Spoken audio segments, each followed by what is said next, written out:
everyone, welcome back to another video on my channel. So as you can probably tell from the title and the thumbnail, we're doing a plain infill today. So we're just obviously infilling as normal, and then it's just going to be a plain colour on top, but the colour my client picked is beautiful. I know that I say I'm not a green type of person, like that kind of colour, but the green we use today is just stunning. Like you'll see it obviously at the end, you've seen it in the thumbnail. It's really, really lovely.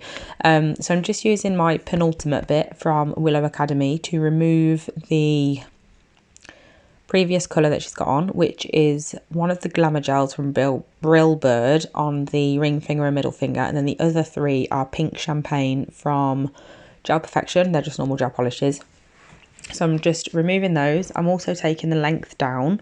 I will reshape more later on, but just for now I'm taking the bulk of the length off, and also the bulk off the free edge, because obviously with taking length down it means that the structure will have shifted and blah blah blah, so we've got to rebalance it all. So I'm just doing that, taking off all the top layer and everything, and then once I've done that I can move on to the next step. I did accidentally forget to click play when I was doing the cuticle prep, but you've all seen it a million times. It's really not that exciting. Like I literally just use Anastasia, that bit from Willow Academy, and just go around the area to push back the cuticle area on the side walls. So that's all I do, nothing exciting. I do it every single time I do nails, whether it's on me or my clients. And then yeah, I'm just debulking and taking, well, not debulking, that's the lie, I'm not doing that much, I'm not taking that much off at all, because I will also take a little bit off just naturally with the sanding band that I'm going to use to prep the nail as well. So I don't take too much off because you don't want to waste build gel for no reason. So I'm just taking off this, and then I will move on to the next thing you see will be the sanding band part, where I'm going to buff the nail, well, etch the nail plate, whereas obviously I did use the Anastasia bit in between that step. I just accidentally forgot to show it. So yeah, I'm now moving on to, or in the next couple of seconds anyway, I have also sped all of this up by 2, by the way, so I'm doing it like twice as fast as I actually did in real life. As you can see here, I'm taking down the sides of the free edge. My client wanted them a little bit more pointed than usual. She usually goes for more of like a round almond, whereas this was more of like a, it wasn't stiletto, nowhere near stiletto, but it was also a bit more tapered than I'd say an almond is. So, you know, it's one of those, whatever you want to interpret it as. So yeah, I'm just taking some of the some of the free edge away for that, and then I'm also just going over the whole nail, the regrowth area, and all of the builder gel that is already there, just to rough it up, ready for the base coat.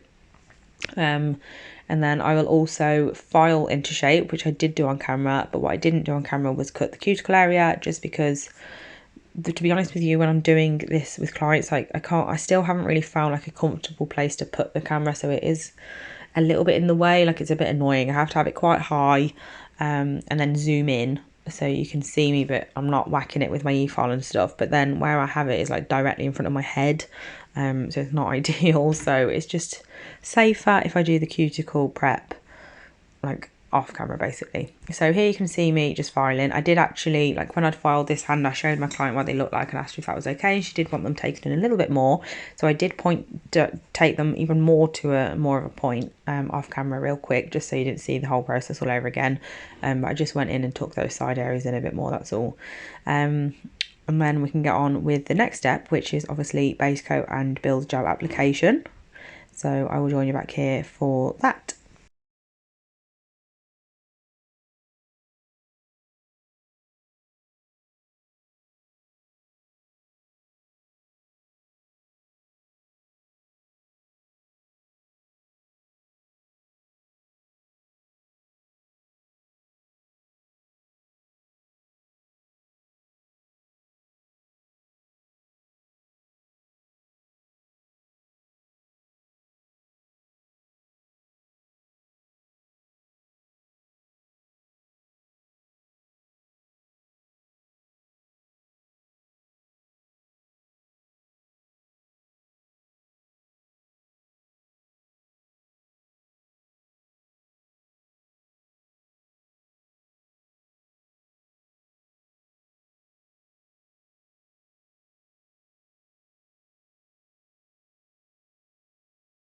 So here I'm just going to apply the base coat first things first. So I just pop a thin coat of this wherever I want it, obviously. I don't know how else to explain it really, just as you would, but just as easy as base coat is.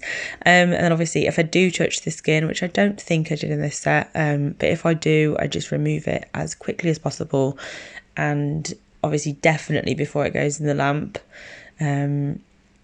And mainly just because, especially like even if I was like, if I just painted the pinky and I got a little bit of base coat or any layer of the gel on the skin, I'd remove it as quickly as possible and then put the nail, the hand straight in the lamp. I can't speak tonight. It's like midnight and today's been long. But yeah, I'd put it straight in the lamp just because when gel has been like on the skin somewhere, it's so much easier for more gel to just naturally float there, even though you've removed it, if that makes any sense.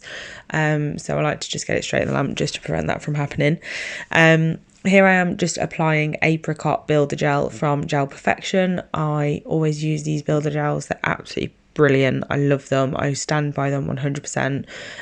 So if you're in the market for a new builder, then definitely check these out. As you can see from my infill videos and stuff, lifting is non-existent and they're just perfect. They last so well.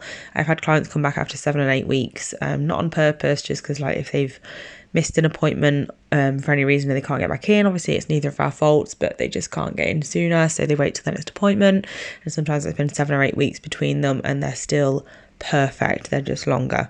So it really is such an amazing product. I'm just using a striper brush here to just manipulate this back into place.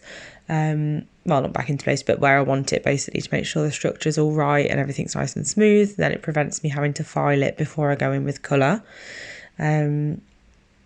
So once I've done that, I will pop this hand in the lamp, and then the next thing obviously is to paint them. So I'm just finishing up the pinky here. You can see now that they're a little bit more tapered than they were before. I just did that off camera earlier. And then yeah, once this hand's been in the lamp, sometimes I do one nail at a time, 2 nails at a time, you know, something like that. And typically I do 4, like the fingers, do all 4 of those and then pop the thumb in at the end. When I've finished completely the 4 nails, I could do 2 coats of colour and the top coat and then do the thumb. Just because it's going to go in on ceremony anyway, so I might as well just finish off the fingers, so then I'm not going to be accidentally touching any dust, or the client's not going to itch their head with them or anything like that, and while I'm doing the thumbs. So this is the colour I was talking about. It is Pine Forest. It is absolutely beautiful, and it's from Gel Perfection. It's such a stunning colour. It's unreal. I really, really love this. I think this might be my first like winter nail colour that I have. And then I'm going in with Velvet Top from Gel Perfection. I really do make sure that I'm doing this like as like perfectly as physically possible, like making sure to really cover every single bit of the colour, because obviously it's matte, and if you miss any bits they're going to be shiny and it's going to look odd and patchy. So I did put I always put a lot of effort into making sure that velvet and matte top coats are perfect. But yeah, that's it for this video. It's just a nice plain set. I absolutely love how they turned out. This colour looks beautiful, gloss or matte. Let me know which one is your favourite. I don't know actually which one is my favourite. I think gloss, just because I love a bit of gloss, but I do think this colour looks beautiful matte, so either way is absolutely perfect. But yeah, I hope you enjoyed watching this video. Thank you so much for watching. If you do enjoy these videos, then make sure to give it a thumbs up so I know that you enjoy the Watch Me Works, and I will hopefully remember to ask my clients if I can film their nails more often. Thank you so much for watching, and I'll be back soon. Bye!